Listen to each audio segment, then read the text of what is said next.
Hello everyone. तो जो बच्चे बोर्ड्स की अभी तैयारी कर रहे हैं, ये मेरा वीडियो उनके लिए।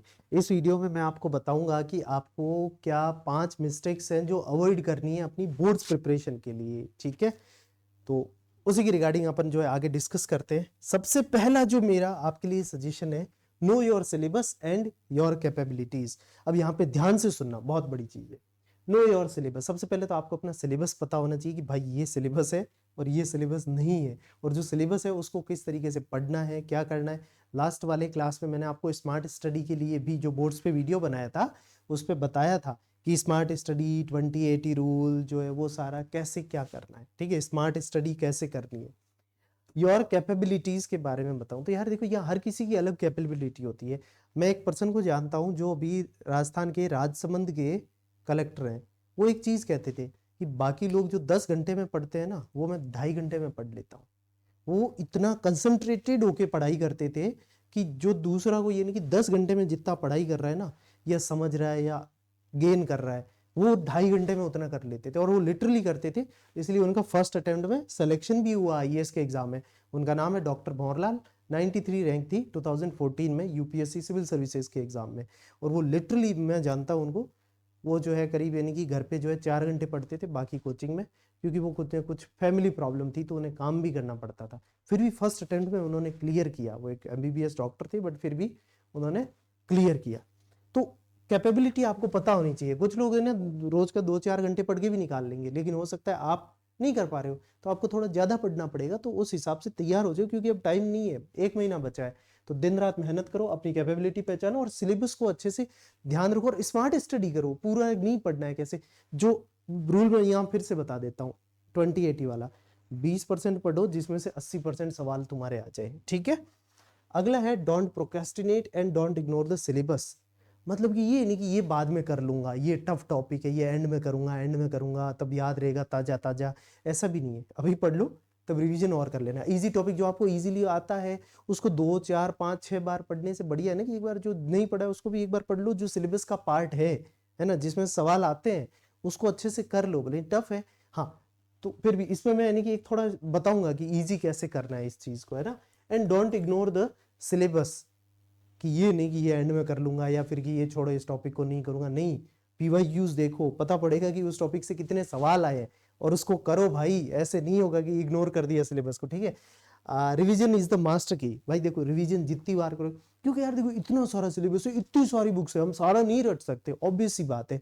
तो हमें क्या करना, जितनी देखो यूपीएससी में भी क्या होता है पता है, कम से कम 50, 60, 100, 70, 80 कितनी भी बुक होती है पढ़ने को, है ना। सारा नहीं रट सकते, तो क्या करते हैं लोग, बार बार रीडिंग करते हैं। बार बार रीडिंग करने से, बार बार रिवीजन करने से वो चीज़ याद हो जाती है और हमारे लिए बहुत ईजी हो जाता है। नहीं तो अब इतनी सारी बुक्स, इतना सब नहीं रट सकते। ह्यूमन माइंड इतना कैसे रट सकता है। आपको लगता है कि आप 10 बुक रट लोगे, नहीं रट सकते। आप 100 बुक रट लोगे, नहीं रट सकते। आप उनकी बार बार रीडिंग कर सकते हो, दैट्स इट। उनमें काम काम की चीजें बार बार पढ़ ली। तो ये चीज आपको ध्यान रखना है कि रिवीजन बहुत जरूरी है। अगर रिवीजन नहीं किया ना तो जो पढ़ा था वही भूल जाओगे। तो इसलिए ना फटाफट करो और थोड़ा रिवीजन जरूर करना उस चीज का बेटा। ठीक है। Solely relying on text book. अब इसमें क्या है, बच्चे यानी कि सिर्फ और सिर्फ टेक्स्ट बुक पे ही फोकस है। अच्छी बात है, चलो बढ़िया है, फालतू की इधर उधर की बुक पढ़ने से कोई मतलब नहीं है। लेकिन आप इसको पता है, अभी मैं जो बता रहा था कि फटाफट भी कर सकते हो। कैसे कर सकते हो, जैसे मान लो कि आपका कोई टॉपिक है पॉलिटी का, आपको उसे फटाफट पूरी बुक ही चलो कंप्लीट करनी है। आप इंटरनेट पे जाओ, यूट्यूब पे, और देखो कि यार किसने जो है पॉलिटी की, हमारी जो 12th की बुक है उसके सारे चैप्टर्स करा रखे हैं। वहां से देख लो। एक तो वो पढ़ाएगा तो आपको समझ में भी आएगा, फटाफट आपका चैप्टर कंप्लीट हो गया। क्यों? क्योंकि भाई देखो, चैप्टर के अंदर खूब बकवास भी लिखी होती है। बकवास से मेरा यहाँ ये मतलब है, कहानियां लिखी होती है या अनइम्पोर्टेंट चीजें जो कि भाई कोई इंपॉर्टेंट ही नहीं है, उसमें कोई मतलब ही नहीं है, क्यों हम पढ़े उसको। तो इसलिए उस लेस इंपॉर्टेंट चीज को पढ़ने से जो काम कर, अब यूट्यूब पे वीडियो है, मान लो 1 घंटे का है, वो चैप्टर पूरा पढ़ा रखा है, या 2 घंटे में, तो उसने काम काम की चीजें बताई होगी, तो हमने काम काम की चीजें पढ़ ली, थोड़ा 1.5x में देख लिया, नोट्स बना लिए जो भी है, तो हमने इस तरीके से हमारा सिलेबस कंप्लीट कर दिया। तो आप यूट्यूब की हेल्प ले सकते हो, लेकिन थोड़ा सा अवॉइड करना डिस्ट्रैक्शन। वहाँ पे ये शॉर्ट्स देखने लग गए, स्टैंड अप कॉमेडी के वीडियो, ये सब इग्नोर करना। कुछ दिन की बात है, उसके बाद जो देखना हो देख लेना।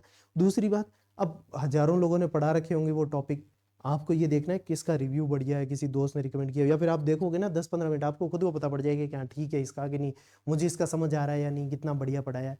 अगर लगता है बढ़िया पढ़ाया तो उससे पढ़ो, नहीं तो फिर किसी दूसरे यूट्यूबर का देखो। तो ये चीज़ तुम कर सकते हो कि यूट्यूब से हेल्प ले सकते हो, ठीक है, ये चीज़ हो गई।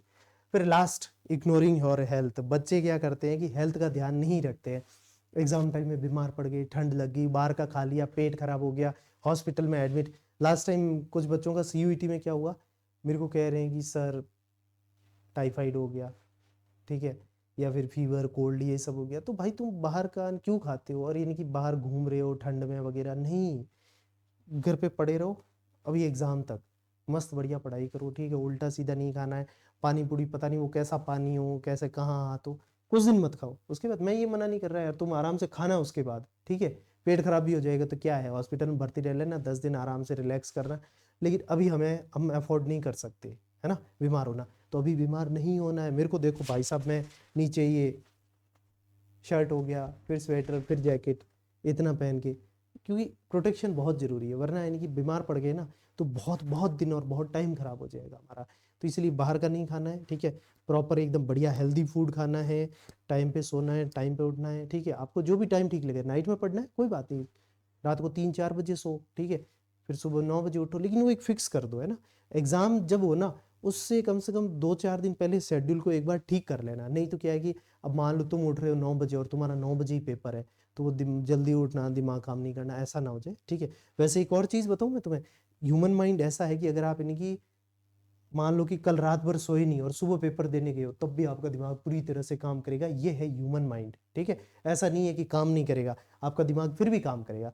तो आप आराम से जो है फिर भी शेड्यूल ठीक कर देना। नींद नहीं आ रही है तो थोड़ा योगा मेडिटेशन, लोग ऐसा बोलते हैं भाई मेरे को तो उससे भी नहीं आती, मैं तो सही बताऊं जब एग्जाम होता है नहीं आती नींद, तो दही वही खा लो या तो, पर ठंडा नहीं हो, ठीक है।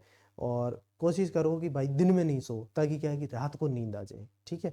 और फिर भी नींद नहीं आए तो कोई बात नहीं, अपने आंखें बंद करके लेटे रहो, दिमाग को रेस्ट दे दो, एटलीस्ट 2 घंटे रेस्ट दे दो, तो वो क्या है कि फिर सुबह में काम करेगा। और वैसे नहीं कि सुबह की, जनरली क्या होता है UPSC में भी मैं और मेरे दोस्तों के साथ, कि भाई ये नहीं कि रात भर नींद नहीं आती, लेकिन सुबह 5-5:30 बजे नींद आ जाती थी और हमें 7 बजे उठना होता था। तो हमारे लिए वो 1, 1.5 या 2 घंटे की नींद भी बहुत होती थी।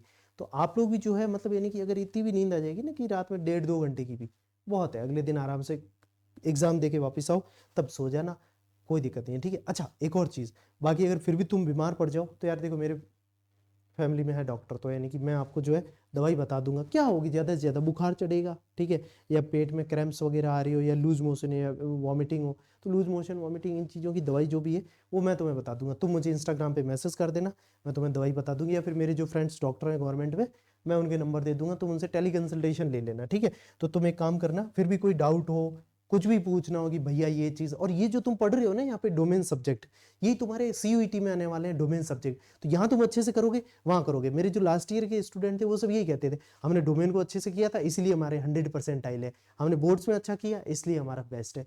तो आप बोर्ड्स में जितना अच्छा करोगे उतना ही आपका वहाँ यानी कि पूरे के पूरे नंबर आने के चांसेस बहुत ज़्यादा होते हैं, ठीक है। बाकी कोई भी डाउट हो, या फिर तुम्हें लास्ट ईयर के टॉपर से बात करनी हो, कुछ भी हो, ठीक है, तो आप मुझे इंस्टाग्राम पे मैसेज कर सकते हो।